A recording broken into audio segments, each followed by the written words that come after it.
Hello दोस्तों, नमस्कार।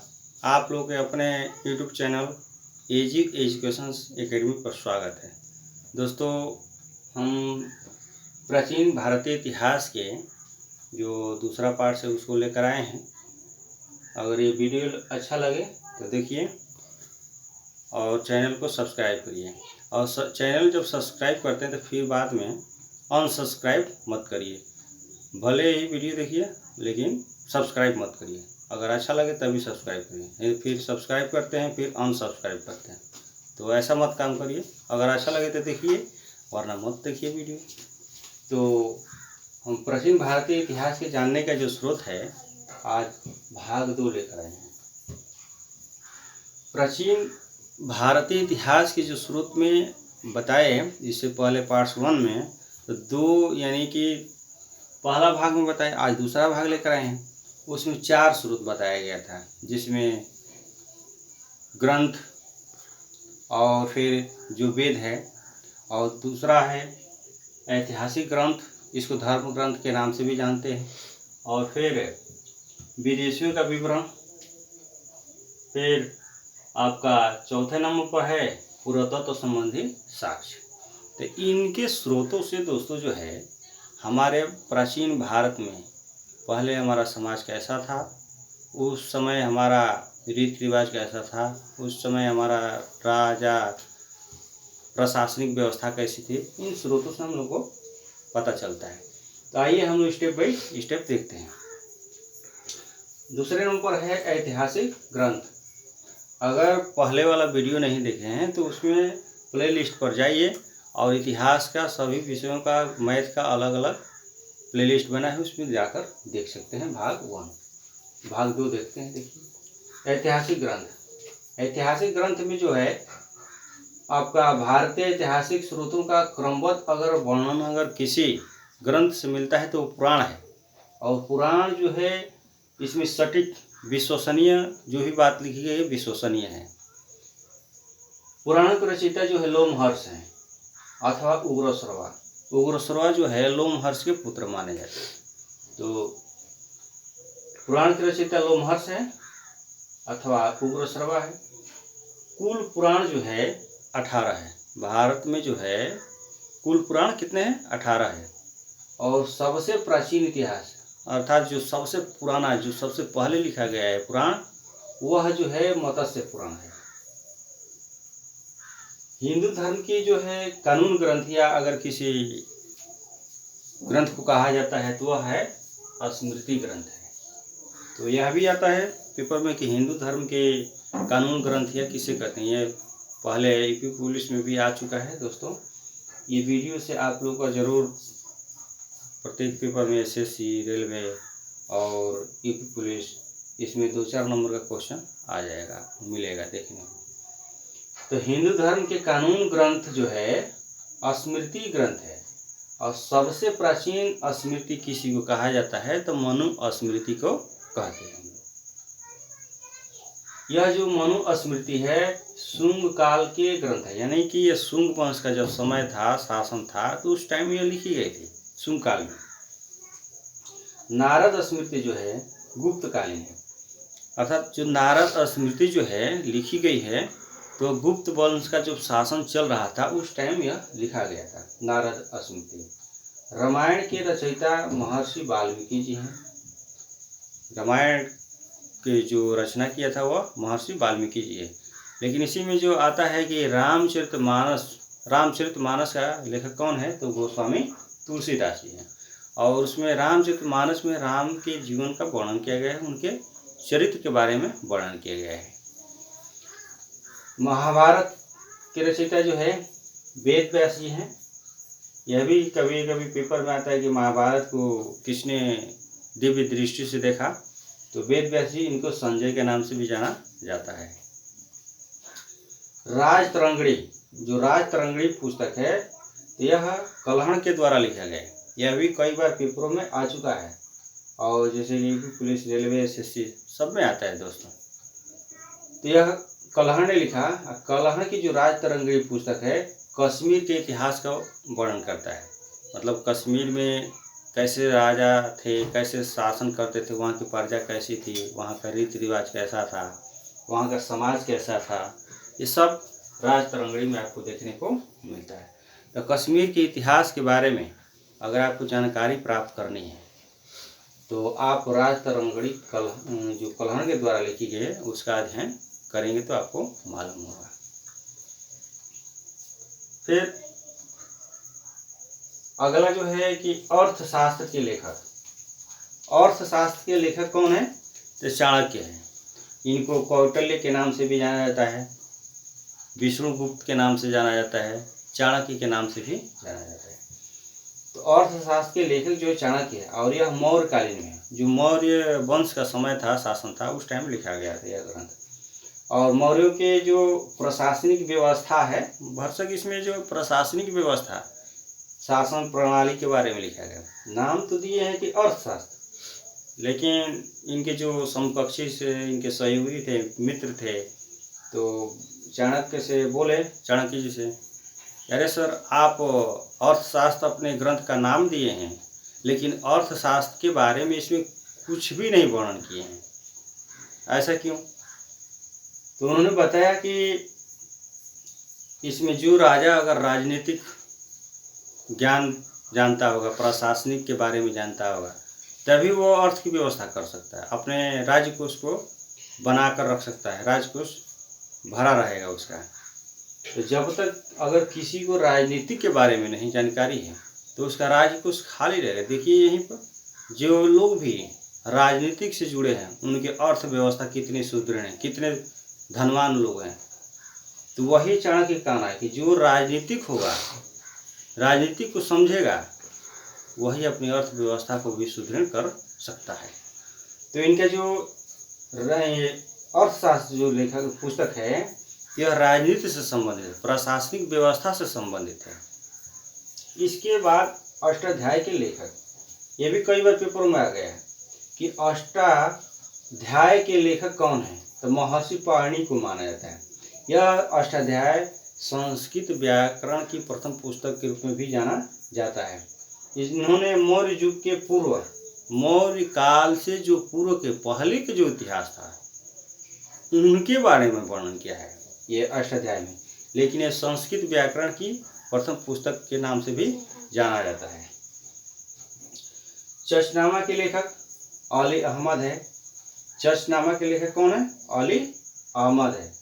ये जो चशनामा पुस्तक है, यह सिंध जो होते हैं, अरबी जो होते हैं, अरबवासी सिंध पर जब आक्रमण करते हैं तो उस टाइम का उल्लेख है। और जब अरबों ने सिंध पर आक्रमण किया था उस समय सिंध पर जो है दाहिर शासन कर रहा था, राज्य कर रहा था। तो चशनामा के लेखक जो है अली अहमद है, और सिंध के जो इतिहास के बारे में इन्होंने बताया है। और यह अरब जो भारत पर आक्रमण करते हैं, अरबी आक्रमण होता है, तब इनके चशनामा में उल्लेख है। इसी प्रकार दोस्तों, जैसे कि मान लीजिए कि विदेशियों का विवरण है, हमारे देश में जो है समय समय पर बाहरी आक्रमण होता रहा है, विदेशियों ने आक्रमण किया है। और जब विदेशियों ने आक्रमण किया है तो अपने साथ, जैसे कि मान लीजिए कि आपका सिकंदर है तो सिकंदर के साथ भी विद्वान आते हैं, महमूद गजनवी है तो उसके साथ भी विद्वान आते हैं। 3 विद्वानों ने आए भारत में और भारत के इतिहास के बारे में कुछ न कुछ लिखा, भारतीय इतिहास के बारे में लिखा, भारतीय समाज के बारे में लिखा, भारतीय संस्कृति के बारे में लिखा, या कुछ न कुछ अपने ग्रंथों में लिखा। तो उनके इतिहासों से यह हमको साक्ष्य प्राप्त होता है कि उस समय भारत की जो सामाजिक व्यवस्था थी, समाज था, वह कैसा था।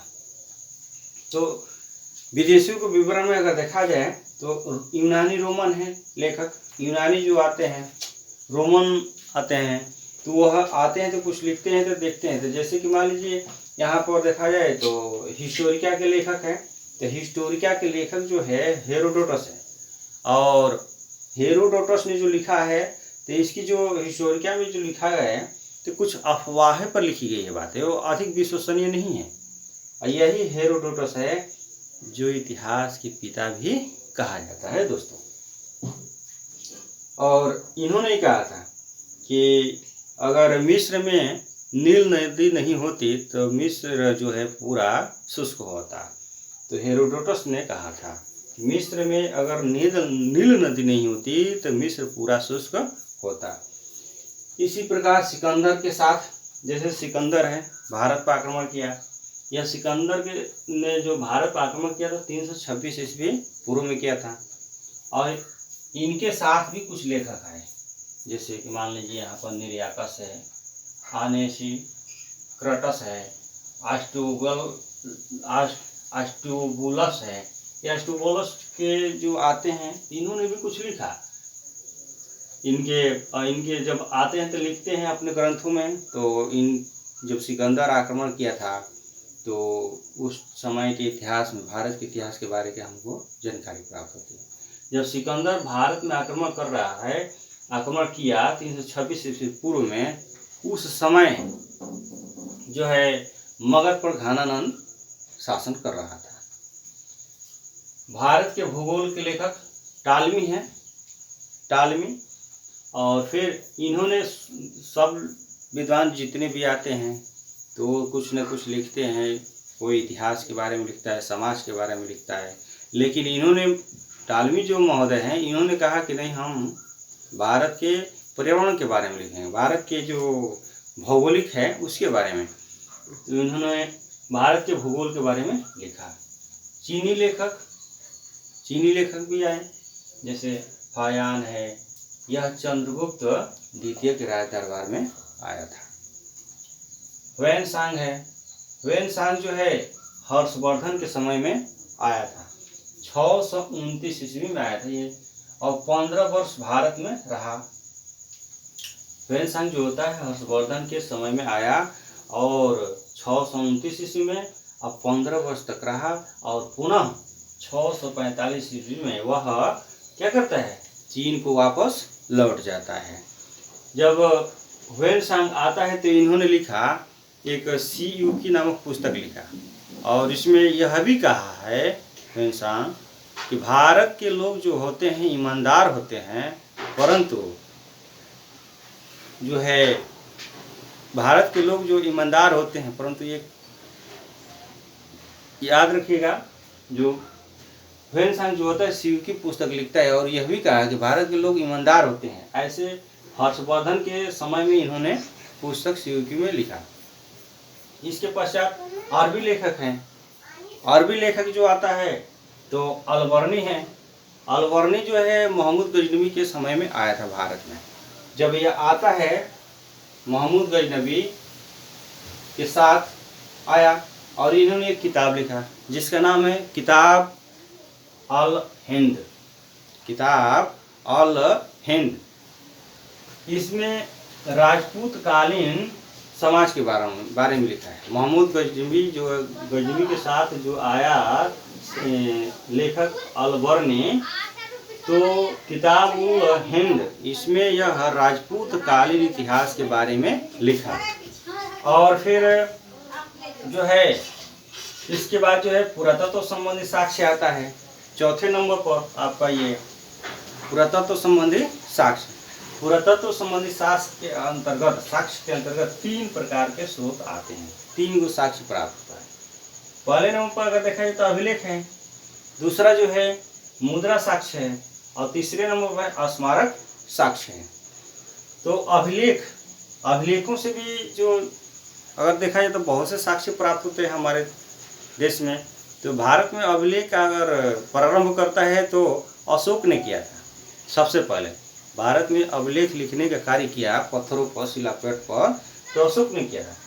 तो उसी में अभिलेख ऐसे ही है। अभिलेख के बारे में हम लोग नेक्स्ट वीडियो में देखेंगे। तो ये एरण अभिलेख है भानुगुप्त का। तो एरण अभिलेख के जो है सती प्रथा का प्रमाण मिलता है, यानी सती प्रथा का जो प्रमाण साक्ष्य मिलता है, सती प्रथा का प्रमाण मिलता है भानुगुप्त के एरण अभिलेख से मिलता है। इसी प्रकार मुद्रा साक्ष्य है। तो मुद्रा साक्ष्य यानी कि जो मुद्राएं हैं, सिक्का जो चलता है उसी को मुद्रा साक्ष्य कहते हैं। तो मुद्रा साक्ष्य में अगर देखा जाए तो समुद्रगुप्त के जो सिक्के प्राप्त होते हैं तो उनके सीखे से यह प्राप्त होता है कि एक तरफ संगीत का बीड़ा बजाते हुए और एक तरफ सरस्वती का चित्र दिखाया गया है, माता सरस्वती का चित्र दिखाया गया है। तो इनके समुद्रगुप्त के मुद्रा साक्ष्य से यह प्राप्त होता है कि जो समुद्रगुप्त का समय का इतिहास रहा तो वो संगीत का प्रेमी था। तो ऐसे ही विभिन्न प्रकार के जो है शासक होते हैं, वो अपने अपने सिक्के चलाए या कुछ न कुछ मुद्रा पर अपना चित्र अंकित किया है। इसके पश्चात स्मारक साक्ष्य है। स्मारक साक्ष्य जैसे प्राचीन इमारतें हैं, जैसे कि मान लीजिए लाल किला है और फिर आपका मंदिर है, फिर ऐसे ताजमहल है। तो ये प्राचीन इमारतें हैं और इससे जो है साक्ष्य मिलता है और हमारा प्राचीन इतिहास के बारे में साक्ष्य मिलता है। तो दोस्तों, ये हमारा वीडियो अच्छा लगे तो लाइक कीजिए और चैनल को सब्सक्राइब कीजिए, और सब्सक्राइब जब करते हैं तो अनसब्सक्राइब मत करिए।